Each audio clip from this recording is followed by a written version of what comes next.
मेरे को तो चाहिए था इंडिया में ही गवर्नमेंट कॉलेज। दीदी लोग का सपोर्ट और केसी वालों का सपोर्ट, घर वालों की याद आने लगी, सबको ही आती है। पर फिर उसके बाद मेरा हेल्थ इशू और ज़्यादा बढ़ने लगा। 50% में नाम नहीं आया, 100% स्कॉलरशिप में मेरा नाम आ गया। मैंने केसी का सपोर्ट और भगवान की इच्छा समझ के और घर वालों का सोच के आने का तय किया कि और ड्रॉप लेना सही नहीं है, शायद यही मेरे लिए सही है करके।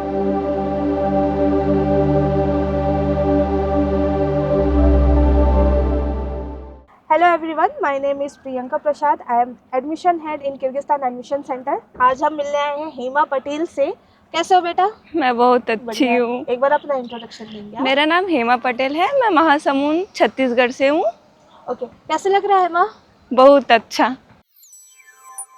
जब हमसे आप पहली बार मिले, है ना, और नीट आप ऑलरेडी दे चुके थे, एमबीबीएस का प्लान था, बट बहुत कंफ्यूजिंग थी आपकी चीज़ें, है ना? बहुत ज़्यादा। बहुत ज़्यादा। तो सबसे पहले हेमा, हमारा एक रायपुर में इवेंट हुआ था, वहाँ पे हम मिले थे, है ना?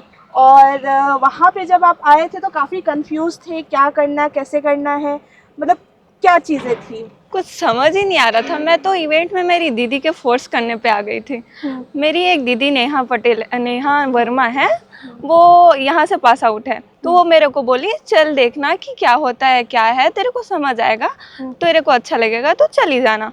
तो मैं ऐसे आ गई थी। फिर उसके बाद जो मेरा मन बना, मेरा क्या हुआ, भगवान की इच्छा, केसी वालों के सपोर्ट। हेमा, आप जैसे आज यहाँ पे है, एमबीबीएस के फर्स्ट ईयर में हो, तो आपने एमबीबीएस करना है ये कब तय किया? ये मैंने 11 से ही डिसाइड कर लिया था। मेरी दीदी को देख के, वो भी ओ से पास आउट थी।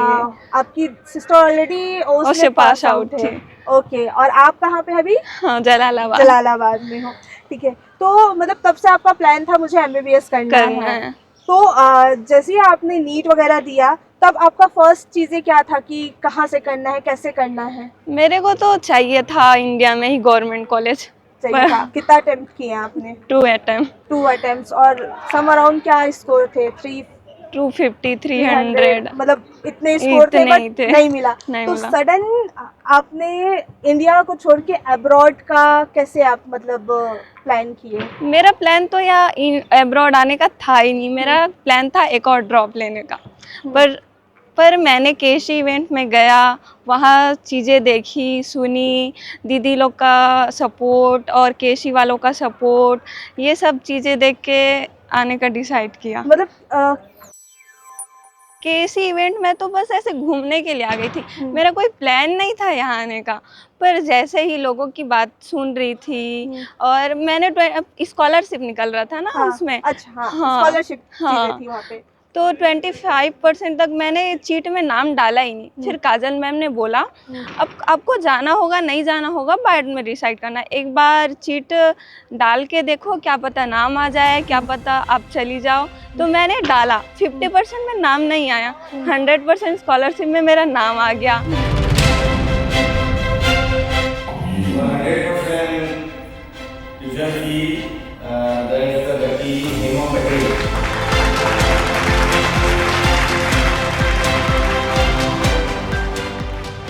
मैंने केसी का सपोर्ट और भगवान की इच्छा समझ के और घर वालों का सोच के आने का तय किया कि और ड्रॉप लेना सही नहीं है, शायद यही मेरे लिए सही है करके। ओके। उसके बाद जब आपने फाइनल किया कि मुझे यहाँ पे आना है, तो आपके जो प्रोसेस थे इंडिया से किर्गिस्तान आने का, वो कैसा था? बहुत अच्छा था और कॉम्प्लिकेट भी था मेरे लिए कि मैं नहीं आना चाहती थी, पर सारी चीज़ें इजीली हो गए। सारे पासपोर्ट, वीज़ा, सारी चीज़ें केसी वालों ने ही संभाल लिया।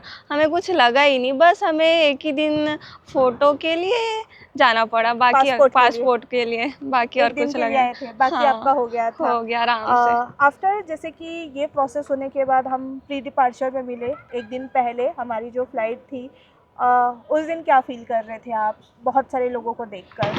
हाँ, ऐसा लगा नहीं कि एकदम अपनी फैमिली जैसे लग रहा था देख के कि बाहर जा रही हूँ, नहीं लग रहा था। पर जैसे ही एयरपोर्ट में आए हम लोग, तब लगा कि हाँ हम लोग को जाना है।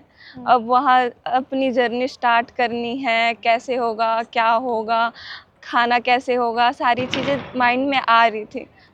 आफ्टर जब आप कॉलेज पहुँचे, लगभग आपको 7-8 महीने हुए, इस दौरान काफ़ी इश्यूज़ परेशानी आपके साथ हुआ था, तो उसको आपने कैसे डील किया? केसी फैमिली के का क्या सपोर्ट मिला? कॉलेज की साइड से क्या सपोर्ट रहा और सीनियर्स कैसे आपको सपोर्ट किए? 1-2 मंथ तक तो मैं अच्छे से ही थी, मेरा हेल्थ अच्छा था, मैं खुश थी। पर जैसे-जैसे टाइम बीतता गया, घर वालों की याद आने लग गई, सबको ही आती है।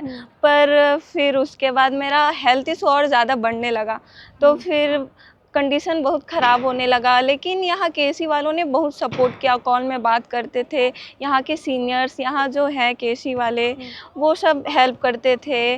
मेरा जो मेडिकल इशू था वो 3-4 महीने तक कंटिन्यू चलता ही रहा, पर उसके बाद भी ठीक नहीं लगा। तो घर वालों ने डिसाइड किया कि एक बार इंडिया आ जाए। तो इंडिया जाने के लिए भी मैं अकेली नहीं गई, यहाँ से केसी वालों ने एक पेरेंट्स आए थे, उनको साथ लेके, मेरे को साथ लेने के लिए केसी वालों ने बोला कि साथ में जाना, रुको, इसको अकेले नहीं जाने देंगे करके। तो फिर हम पेरेंट्स के साथ में गए, इंडिया गई मैं। पर इंडिया जाने के बाद मेरे को ऐसा लगा कि मैं अब वापस नहीं आऊँगी, मैं और नहीं फेस कर सकती। लेकिन केसी वालों ने, घर वालों ने इतना समझाया कि फ्यूचर है, ऐसा नहीं छोड़ सकती, ऐसा नहीं हार सकती।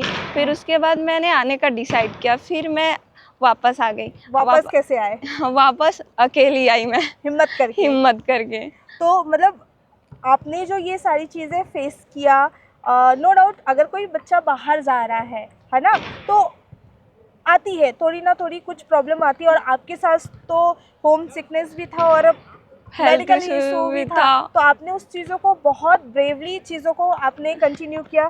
तो मतलब आप उन गर्ल्स स्टूडेंट को या उनके पेरेंट्स को आप क्या मतलब आप सीख दे सकते हो कि करियर एंड दोनों चीज़ें आप साथ लेके जो मैनेज करके चल रहे थे?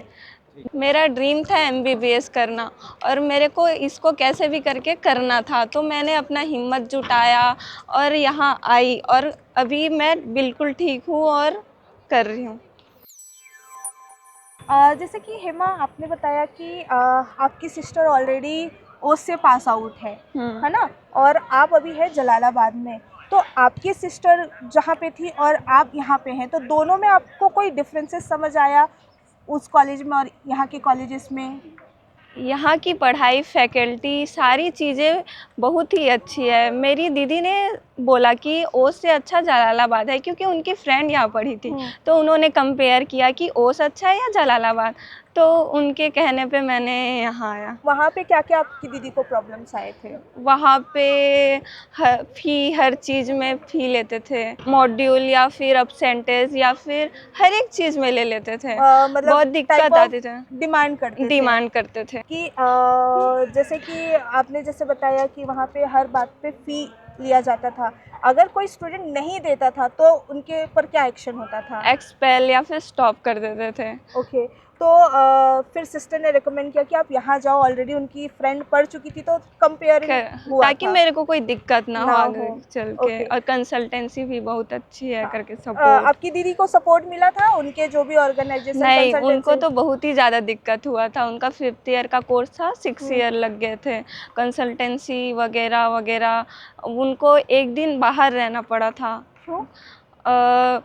हॉस्टल नहीं था हम लोग का, तो हॉस्टल है यहाँ कॉलेज से ही बगल में हॉस्टल है। ये हॉस्टल है ना? उनका ऐसा कुछ नहीं था, उनको फ्लैट में रहना पड़ता था फर्स्ट ईयर से ही। और खाने का कैसा था? लैंग्वेज का प्रॉब्लम, खाने का प्रॉब्लम, तो फिर इन सब चीज़ें वो लोग बात नहीं कर पाते थे, तो उनको बाहर निकाल दिए थे। ओके, एक रात वो एक लोग रात के लिए। हाँ। मतलब तो तब वो उनकी जो ऑर्गेनाइजेशन कंसल्टेंसी थे उन्होंने कोई हेल्प बिल्कुल नहीं हो पाता था, बस वो लोग फ़ी ले लिए थे, एडमिशन करा दिए थे, बस बात ख़त्म। तो वो चीज़ क्या यहाँ पे आप फील कर पा रहे हैं जो अभी आपकी जर्नी है पूरे 6-7 बिल्कुल भी महीने नहीं। की? यहाँ मेरे को हेल्थ सपोर्ट, केसी फ़ी पेमेंट, कॉलेज फ़ी पे, हर एक चीज़ के लिए सपोर्ट मिलता है। हॉस्टल रूम के लिए, खाने के लिए, सब हर एक चीज़ के लिए कोई दिक्कत नहीं है।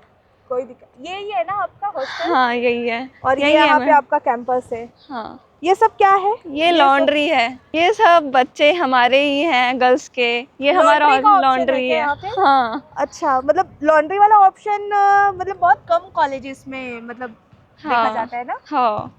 यहाँ पे कौन सा है आपका? मेरा वो वाला रूम वो है, वाला रूम है? 213 खिड़की वाला। पिंक वाला? हाँ पिंक वाला है, हाँ। बढ़िया पिंकी पिंकी सा सजा रखे।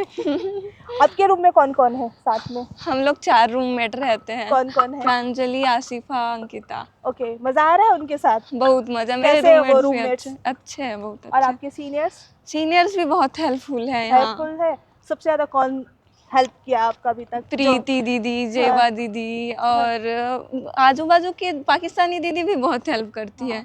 और जैसे कि हिमा, यहाँ पे जैसे आपने बोला पाकिस्तानी भी यहाँ पे हैं, बहुत लोगों का कंसर्न रहता है, जैसे किर्गिस्तान हो गया, फिर उज्बेकिस्तान, मतलब इस टाइप के नाम पे लोग डरते हैं। और प्लस आप गर्ल्स हो, है ना, तो गर्ल्स सेफ्टी के पर्पस से और यहाँ के लोग कैसे हैं? यहाँ के लोग बहुत ही अच्छे हैं, मतलब ऐसा नहीं है कि दूसरे देश से आए हैं तो ये हिंदू है तो वो करे, ये नहीं, सारे ही अच्छे हैं। अपने ऐसा इंडिया जैसा नहीं है ना? इंडिया जैसा नहीं है। अच्छे से देख के बात करते हैं, आपा लोग, आपा बोलते हैं ना। हाँ, हाँ, आपा। तो आपा लोग हाय हेलो करते हैं, ऐसा नहीं करते। कोई ऐसा रिस्ट्रिक्शन वगैरह जो यहाँ पे फील हुआ कि यहाँ पे ये चीज़ नहीं कर सकते, वो चीज़ नहीं कर सकते हैं, एज जब आप अगर बाहर निकलते हो या कॉलेज में? ऐसा कुछ नहीं है, ज़्यादा हल्ला करना नहीं होता यहाँ। मतलब शांत माहौल। शांत माहौल, बहुत ही हम अच्छा थोड़े से माहौल है Indians, यहाँ। हाँ,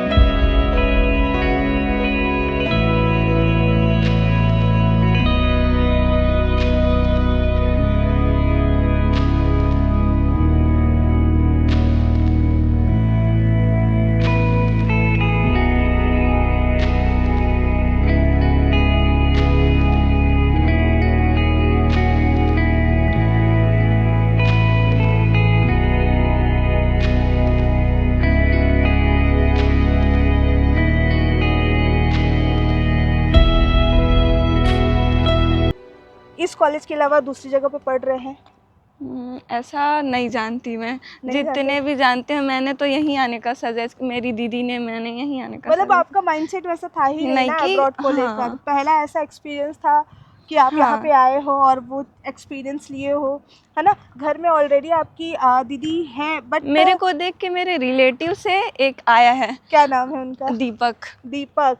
तो मे बी वो भी लाइक ना होम सिकनेस वाला स्टूडेंट था, हाँ बट वो भी सेट हो गया है ना? हाँ, अगले साल मेरे को देख के और भी स्टूडेंट आने वाले। अच्छा, तो मतलब आप रिकमेंड कर रहे हो? हाँ। हिमा, इसमें जैसे कि आप यहाँ पे एज अ केसी के थ्रू आए हुए हो, है ना। केसी के अलावा भी अलग अलग एजेंसियों से जो बच्चे आए हैं, तो उनमें और आप अपने आप में क्या डिफरेंसेस आप फील कर पा रहे हो यहाँ पे?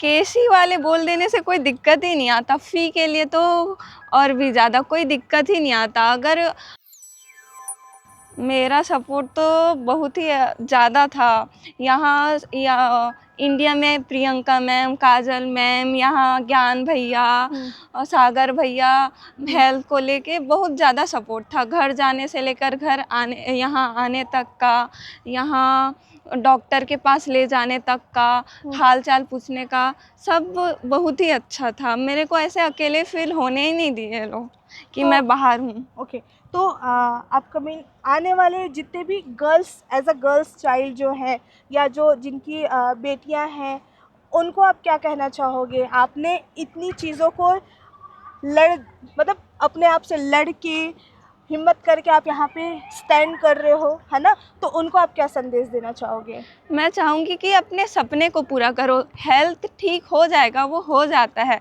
पर अब सपने वापस नहीं आते। सपने सबसे बड़े होते हैं, सपने पूरे करो, सारी चीज़ें केसी देख लेगी। ओके, तो क्या रेट देना चाहोगे केसी को? 100 to 100। ओके, तो अभी अपकमिंग सीज़न में आपके जो फ्रेंड हैं या आपके जो पहचान में हैं, उनको आप यहाँ इनवाइट करना चाहोगे? बिल्कुल। आपके एज अ जूनियर? बिल्कुल। और आपको भी उतना ही सपोर्ट करना पड़ेगा अपनी जूनियर को जितना आपको मिला था। हाँ, as a senior। हमें तो बहुत मिला था, हम भी करेंगे। ऐसा होता है यहाँ खाने का नहीं मिलता ना मिक्सचर विक्सचर, तो जो सीनियर रहते हैं वो अपना हमें दे देते हैं ताकि जूनियर्स को इंडिया से बाहर है जैसा ना लगे। हम एक दिन गए थे बाहर, हाँ। तो हमने पूछा कि ये भुजिया यही मिलता है क्या करके, तो उन्होंने अपना भुजिया हमें ही दे दिया। अच्छा, इतने सपोर्टिव हैं। बढ़िया है। मतलब कुछ चीजें जो नहीं मिलती है वो आपको सीनियर से मिल जाती है। सीनियर से मिल तो जाती है। यही सपोर्ट आपको अपनी जूनियर के साथ करना है अगले साल। बिल्कुल बिल्कुल। हेमा, आई होप आपने जो इस पिछले 7-8 महीने में जो भी चीज़ें फेस किया आपने अपने हेल्थ को लेकर, अपने होम सिकनेस को लेकर, क्योंकि अभी तक में जो होम सिकनेस को लेकर जो था सबसे ज़्यादा आपकी चीज़ें आई कि मैं नहीं रह पा रही हूँ, नहीं कर पा रही हूँ, बट आपने अपना हिम्मत जुटा के आप चीज़ों को कंटिन्यू किए और आपकी जो हेल्थ इश्यूज़ थी वो भी अब कहीं हद तक सही हो चुका है, राइट? बहुत सही हो गया है। तो आगे मतलब हम चाहेंगे कि आप इसी तरीके से कंटिन्यू करें अपने पढ़ाई को। कभी भी कोई दिक्कत परेशानी आ रही है, केसी तो है ना, सीनियर्स भी हमारे साथ हैं, तो मैं चाहूँगी कि हेमा आप अपनी चीज़ों को और अच्छे से आगे कंटिन्यू करें, पढ़ाई करिए और पिछले 5 से 6 साल में आप MBBS करके यहाँ से निकले अपनी दीदी की तरह, है ना? हाँ। और हम चाहेंगे कि आप एक सक्सेसफुल डॉक्टर बन के निकले। Thank you ma'am. Your future dream. Thank you ma'am.